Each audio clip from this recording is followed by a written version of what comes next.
how different our life was compared to theirs. You know what I mean?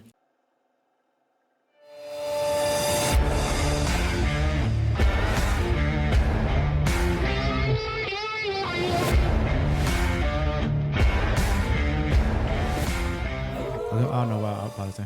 Well, welcome back to the R to the J podcast. Today we have a special guest, and like I always say, all special guests are special because they are my friends and they're giving me their time. So today we have Andy. Andy has 20 years experience in the retail and also 10 years being manager at Parker Lumber. How you doing, Andy? I'm doing good. Don't sell me short. 26 years. Oh, retail 26 experience. years. Oh, my Yeah, bad. 13 years at Parker's Building Supply here in Port Arthur. I know one thing that we were talking about before we got on, you kind of wanted to kind of go into my history. And, like I said, 26 years. I've been in management for 22 years. Retail wasn't my first ambition in life. Like most people, kind of fell into it. Yeah.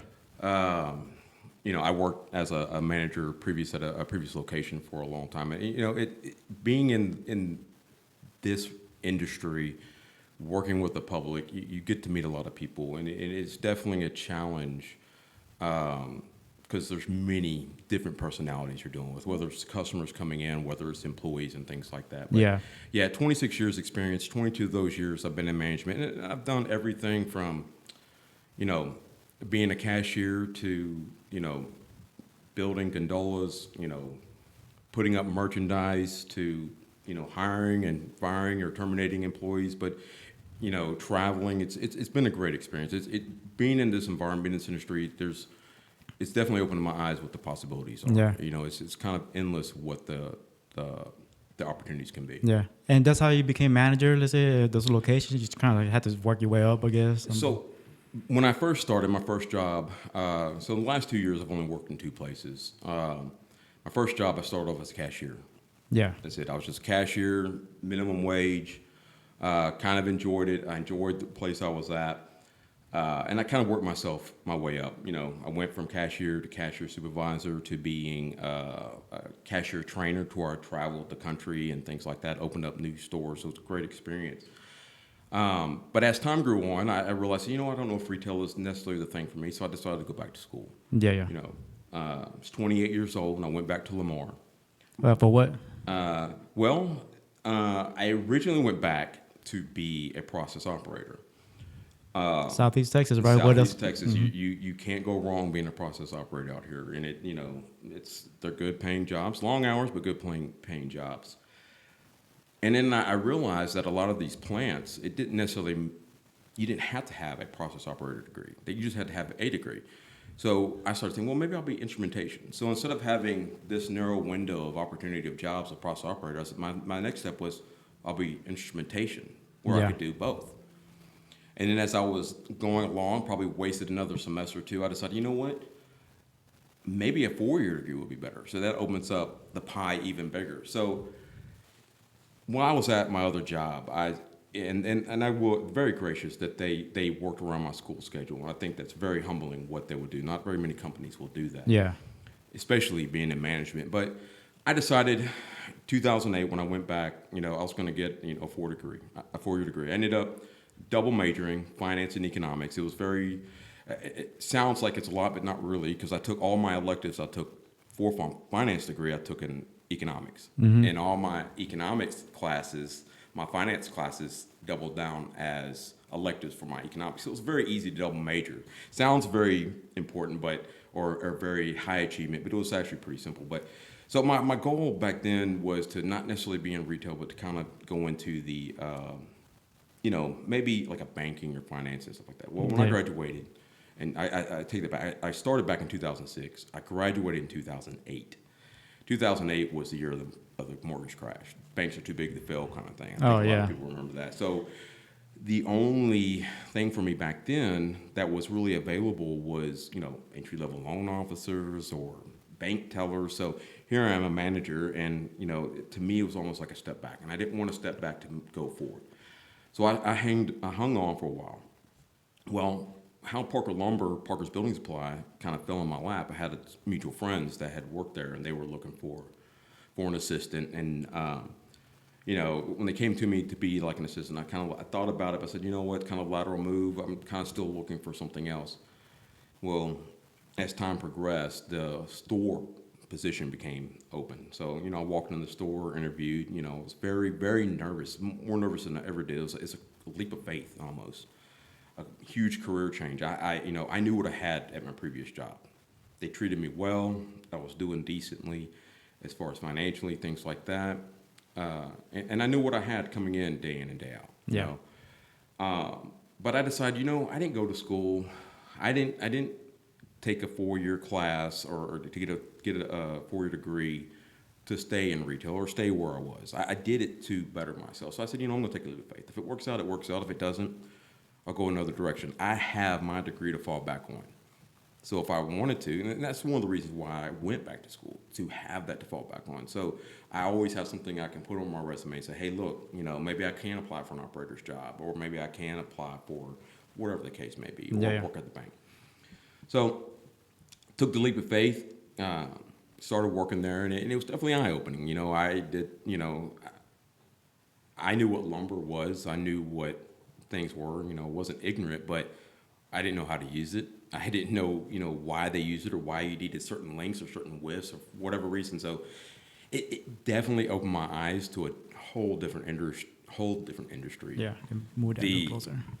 the home building industry is definitely the contacts you make, the people you meet. I mean, it's definitely. I mean, if you have something going wrong with your AC unit, or if you have a roof leak, hey, people that can help you out, and you're trustworthy. That that you're, someone. There's some nefarious people out there that might try to get over and things like that. But it's definitely been a great experience. And this community, I've always loved Port Arthur. It's one of the reasons why I started working down here. So I've been working in Port Arthur for probably 21 years now. I'm from Beaumont. I'm from the area, but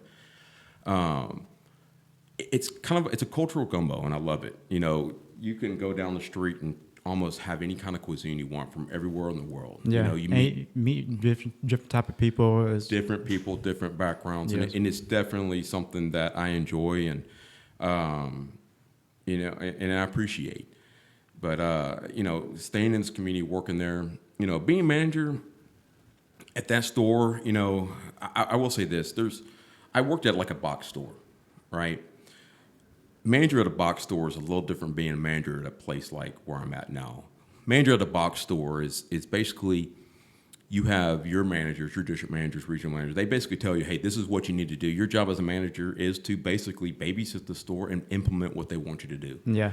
These Now, is stores. Parker is kind of locally, or is it like a big? It's not like big like Lowe's or Home Depot. Or So no, it's not. It's not necessarily big like Lowe's and Home Depot, and that's one thing that I always thought when I first walked in. I said, how can Parker Lumber compete with Lowe's? Yeah. That was my first. I'm like, if you're not from Port Arthur, you don't know what Parker Lumber is. If you're not from, we have Parker, the namesake Parker Lumber. We have like 20 stores in Texas. And we have 4 stores in California and 6 stores in the Carolinas that have the really? Parker Building Supply name, Parker Lumber name. The Port Arthur store was the original store, which I find, which is pretty neat, I guess you can say. I have a lot of memorabilia from that kind of shows some of the older things and stuff that that the store used to carry. But the to compete with the Lowe's or to compete with the Home Depot, no, it's really kind of it's different. So we're part of a company called USLBM. They're our parent company. Okay. They basically they came and they bought out companies like us, like Parker's, who were pretty successful on the local level. Keep the name, keep the people in place. Everything's still localized. The buying department's still localized. The people that receive in our inventory, the people that pay the paychecks, those people are all still local, but we still have a higher, like a parent company that we kind of work for. As long as we stay, profitable to them, we're good to go. So with that being said, that kind of gives us a buying power of a lot of different companies, like a lot of stores like me throughout the states that kind of we can combine our buying power to help us compete more on a local level. So it's not like just one Parker Lumber store against an entire chain of Home Depots and Lowe's. So we are able to compete. And what kind of challenges do you see in your roles? Like maybe supply chain issues, I guess. So Employees, I guess. I could imagine could be a big deal. So, obviously, when you had the freeze and COVID and things like that, when COVID hit, the very first thing that a lot of the mills, a lot of the lumber companies did, they panicked Yeah. and they started selling everything at pennies on the dollar. Trying to get the lumber out of their work because we're in a time period where we don't know what's going to happen Yeah. or what's going to go on. So the wood price was low when the Oh yeah, COVID hit? prices at the beginning of COVID, Yeah. prices they bottomed out. Well, what happened with COVID is that a lot of people were staying home. Yeah. A lot of people were getting supplemental income from the government to keep the economy afloat. So what was the one thing that you could do? You couldn't go nowhere. You started working at home. Yeah. All of a sudden, we started getting busier than ever can be. The very first thing that I sold out of that I could never get was picket fences. Everybody, I guess, built a fence. Yeah, I couldn't get them in for anything. Everybody was bored. Like, let's Yeah. do this. So your basic principle of supply and demand, when COVID hit, all the mills, all these lumber companies, all these, they got, they got nervous. They didn't want to hold on to inventory, so they sold everything. Well, the next thing you know, the supply got real low, and demand started building and building and building. It actually got more demand for material during COVID on a lot of things, and it just skyrocketed. I mean, we had some of your highest prices ever on lumber. I mean, I remember seeing Facebook posts that, and I appreciate this community. This community actually, spoke out, but I saw Facebook posts of people saying that we were price gouging, Parker Lumber. And I'm thinking, I get OSB or, plywood that we're selling might be $50 and, maybe 6 months ago it was $10, but shoot, my cost on that $50 piece of OSB cost me $48. Yeah. So we're not price gouging and my competitors, Lowe's, Home Depot, and some other ones I will not mention local because we don't care for them too much, but we're all in the same spot. So during that time period when that happened, we had a lot of our community members say, no, they're not price gouging. Have you been to Lowe's? Have you been to Home Depot and see these prices? It was a very unique time period for locally and nationally, So that was definitely a challenge when it comes to supply chain. Another challenge that we had lately, the freeze 2 years ago.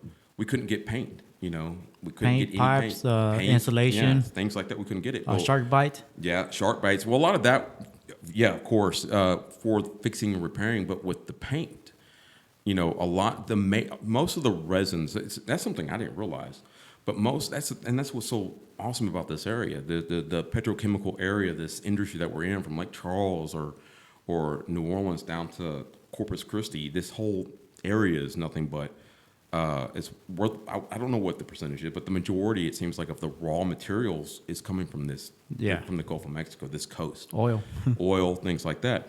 Well, what happened during the freeze is your big paint company, Sherwin-Williams, PPG, they couldn't get the raw materials to make the paint. Yeah. And the raw materials were being made in Lake Charles. It was being made in Houston. It was being made here in Beaumont. So there for a while, we couldn't even get paint. My whole shelf was empty. Yeah. So you do have issues like that as far as supply chain that could, either make or break you. If I don't have anything to sell, I mean, it's hard to, make money. It's hard to make money to help support our employees, give them more hours and things like that. I got a little funny story when the freeze happened. I had like probably 9 busted pipes in my house, copper, because they were up in the attics and it got really cold, so I just busted up there. So I had to turn off the water. Couldn't get no shark bites around there, nowhere. Luckily, at the time I was traveling all the time. Mm-hmm. So when I was going out of town, I was going to their Lowe's and they had a shitload of shark bites. So I just, stacked up on the, I think, I forgot the size of it, 3/4 or half an inch probably. Yeah. So I got a few of them, like a whole bunch of bags, right? Because I figured, okay, I can go ahead and fix mine. And whatever I don't need left, I'll just go ahead and put it on Facebook and just sell it. Probably sell it for an extra $1 or $2, whatever. Yeah. I'm not really trying to make profit off of that. Still help the community, but, hey, look, it took time to get it, Yeah. So I put it on Facebook, right? I put down shark bites. I think the bag, I forgot how much the bag was. $20. Let's say, just says $20. Are you talking about like a multiple or like a single piece? It's a bag of 4. bag of 4. Yeah. You're probably talking about $30. Yes, Those it things was. Yeah, it was something around there, and I think I priced the extra $2 or $3, whatever. Yeah. Apparently, some people on Facebook they thought that I was selling each shark bite Ah, for that $33 price. for that price. But I had the picture of it. It's like, come, you guys don't even see a bag right there. It's like, Yeah. man. So I had to go back and just comment it. Oh, that's my bag right there. I should be more precise. Yeah. Yeah, it's per bag. Yeah. But if you guys can't even do your due diligence to look at it, the bag and stuff like that, it's like, man.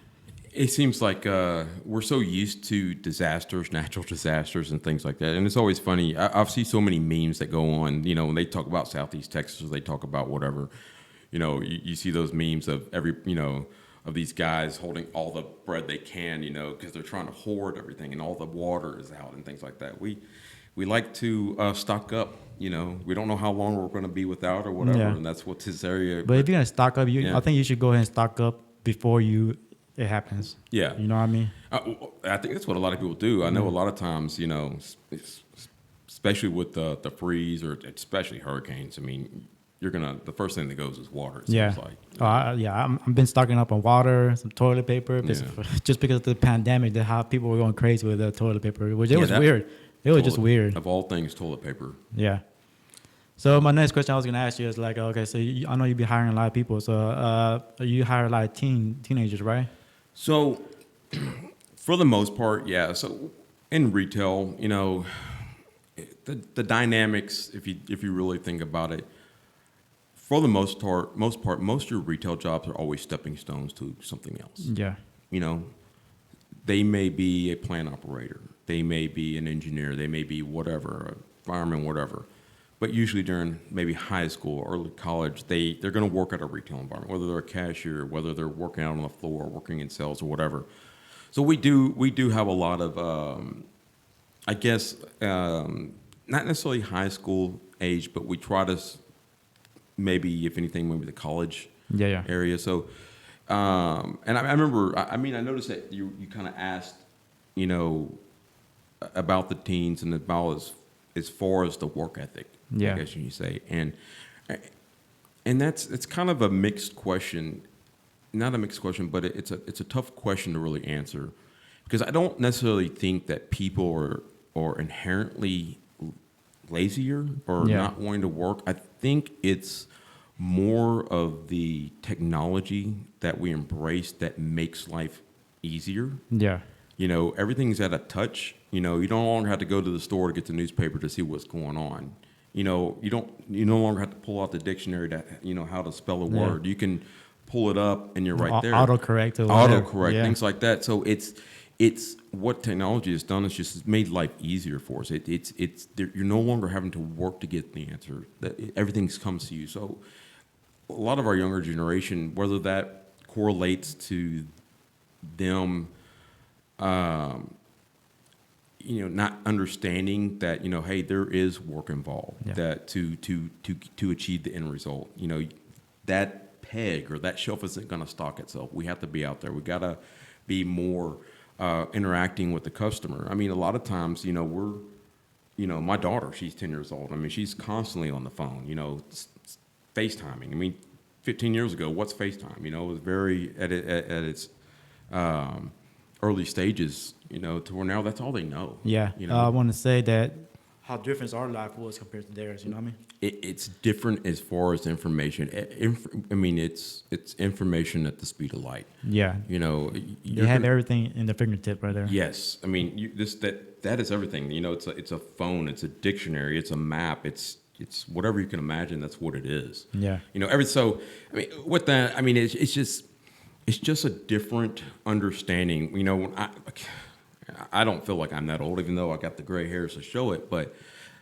And I hate it growing up when I hear, my dad was, well, back in my day, guess what I'm saying, back in my day, we were lucky to have a cordless phone, what's a cell phone, Yeah. Maps we probably had. Luckily, we had probably MapQuest. We had to print out. Yeah, but see, even that was new. I mean, back then, Yeah. back when I used to travel around, like my previous job, when I had to travel, I had to go buy a map.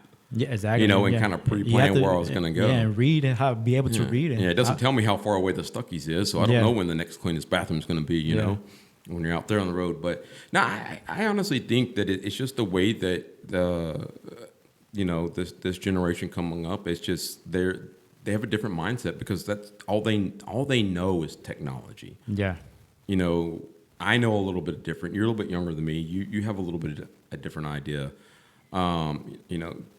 When I was growing up, being able to talk to someone on TV and be able to communicate in real time, like on the news and things, that was like the Jetsons era. Now it's just common. Everybody has it. Yeah. Yeah. Everybody can do it. So, to get back to the point, no, I don't necessarily think that the generation is definitely lazy. It's there's so many things that you can do now from your phone to make money or do whatever that not everybody necessarily has to work with the public, Yeah. or do those things. And those type of jobs they're not very exciting, and a lot of times most people, their communication is on the phone. It's not necessarily face to face, so you do have a kind of like a disconnect there. But for the most part, when it comes to, with where I'm at in my store, we have the revolving door isn't too bad. Yeah. Well, I think that's good because, like I said, I'm imagine you're the one hiring them as well too. Yeah. Or you and your assistant manager, so that you guys interview them. So Yeah. I guess you kind of weed out the good and the bad. You know what I mean? Kind of make sure. Yeah. It's not necessarily the good or the bad. It's the better fit. Yeah. There you go. No, I don't want to always say that someone's necessarily, better or worse than someone, but there could be someone that's a better fit. Yeah. Yeah. There was a few things that I always try to hold to, and I guess that, there's a saying that an old manager of mine, not a saying, but there was something I forgot who to give the credit to, but he would say that he had someone that was in the business, and when they would do interviewing, he said when you judge your employees, you always have your top 10%. You're always going to have your bottom 10%. When someone comes in and they interview and they interview well, they knock you off your feet. Don't let the bottom 10% stop you from hiring someone that could be a top 10%. Yeah. And that's the mentality I kind of go for.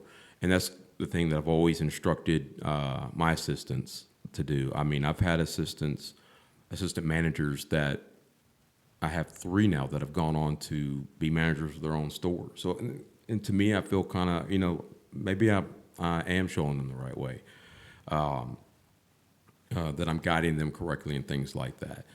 So obviously I'm doing something right. Maybe if these people that were, I guess I'm mentoring to a degree, per se, I don't think about it like that. But if they can be successful or start running their own stores and things like that, it's pretty good. So I try to be as best judge of character, but I also have a belief of, I don't want to sound kind of weird, but I'm a benefits of the doubt guy. Yeah. If it's 50-50, I'm going to give you the benefit of the doubt. Or if there's a 1% chance that this person could be whatever, give them the benefit of the doubt. And it's, for the most part, it's worked out for me. Sometimes it comes back and gets you, but for the most part, it's worked out. When it comes to employees, I think we do a good job on trying to pick out, the applicants, the pool, to see who's the best fit for us. And like I said, we've had employees in there that range from, I think at the max, and before my time, I've been there 13 years. I mean, I have employees there that have been there 49 years. Oh, wow. 45 years, 42 years. Had a gentleman retire a couple years ago. He was at 42 years.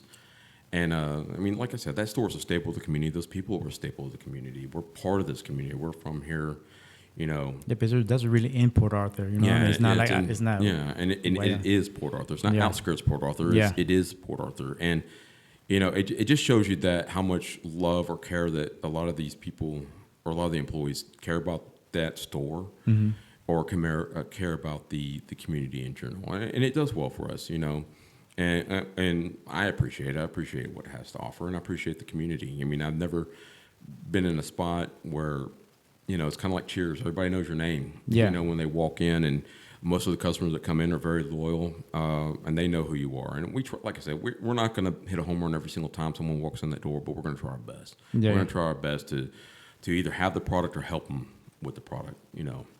So with that being Yeah, said, we it's do like you said, try it's like to, the community trying to yeah, bond or yeah. whatever. Yeah, and with that said, we do try to do our best as far as is the employees that are there to serve. And hopefully we're doing something right because we do, for the most part, most employees stay 3, 4, 5 years. But that's, yeah, You that's good. know, a lot of times if they do leave, a lot of it's because they finish school and they're moving on to something better. Yeah, yeah. You know, we're a You just- stepping stone yeah, to. you just gotta wish them the best.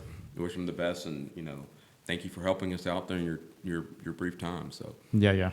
it definitely works out. Yeah. And how about like when you had a bad apple where you had to fire them? How's that go? Well, I'm always a firm believer, and this is actually a saying that goes back that I can attribute to one of my old managers, and he had a heart to heart with me a long time ago when I was 19, 20 years old. I might have been a bad apple at one time, and he said, "You know what, Andy? I don't hire people to fire people." Oh, it's kind of an interesting statement. Yeah. I'm not investing. I'm not going to sit here, do an interview, do this with an employee with the mindset of I'm going to fire this employee. So when those things come out and we have a bad apple, we always try to do what we can. Again, it goes back. I'm a benefit of the doubt guy. Yeah.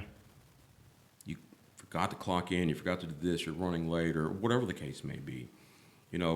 I try to get it. It's just when it never improves. Yeah. So again, it's not the easiest. Probably the worst part about a job, cutting hours. People depend on their livelihood. Their that's their paycheck. If employees usually working 40 hours a week and we have to cut hours to where they're only working 30 hours, that's a big hit. And so that's a conversation that's tough having, and letting people go is a conversation of that. So really, at the end of the day, that's the one part of the job that is definitely not the best. Yeah, it's also, Yeah, I can so- imagine it's the hardest. And we do have to let somebody go. It's not done lightly. It's done with consideration and whatever. And there's definitely been opportunities for improvement that just were never capitalized on. So, but like I said, it's just part of the business. Yeah. You guys ever do like a mass layoffs or anything like that? Or was, So thankfully, since I've been there, we haven't really gone into anything. If anything, we've done better and better. And obviously, when Harvey hit, it was detrimental to the community. And but in some parts, it was a blessing in disguise. We definitely got busier. We were able to hire a lot more people, a lot more. Employees got a lot more hours. We got new tools, new trucks, things like that to help us serve the community better. So I always say, Harvey was definitely devastating, and I don't want to go through anything like that again.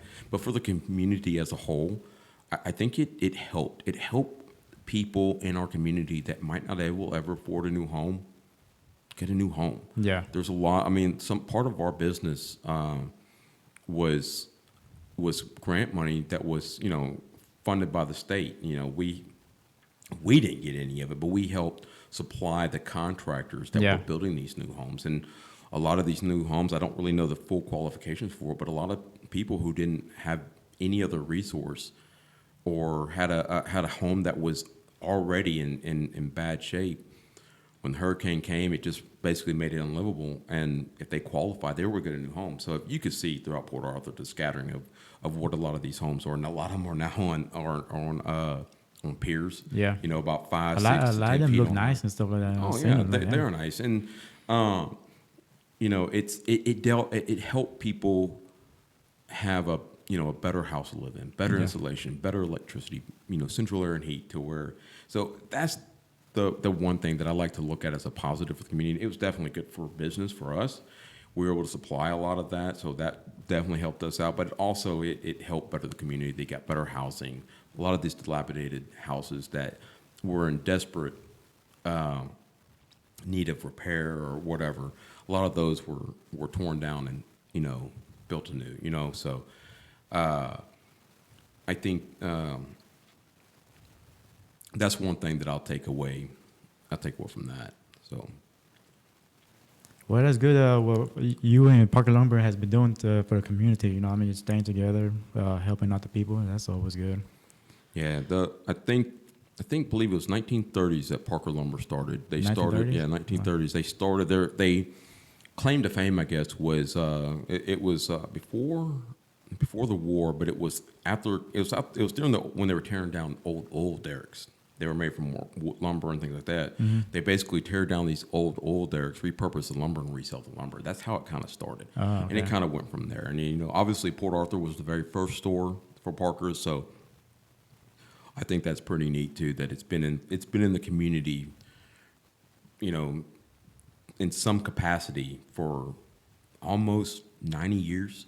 Yeah, you yeah. know, maybe not in the same location per se, but it's been Parker's as a whole been part of the community for 90 years. Okay. Maybe not the same owners, but the people that are a part of it. Mm-hmm. So and we try to carry that tradition as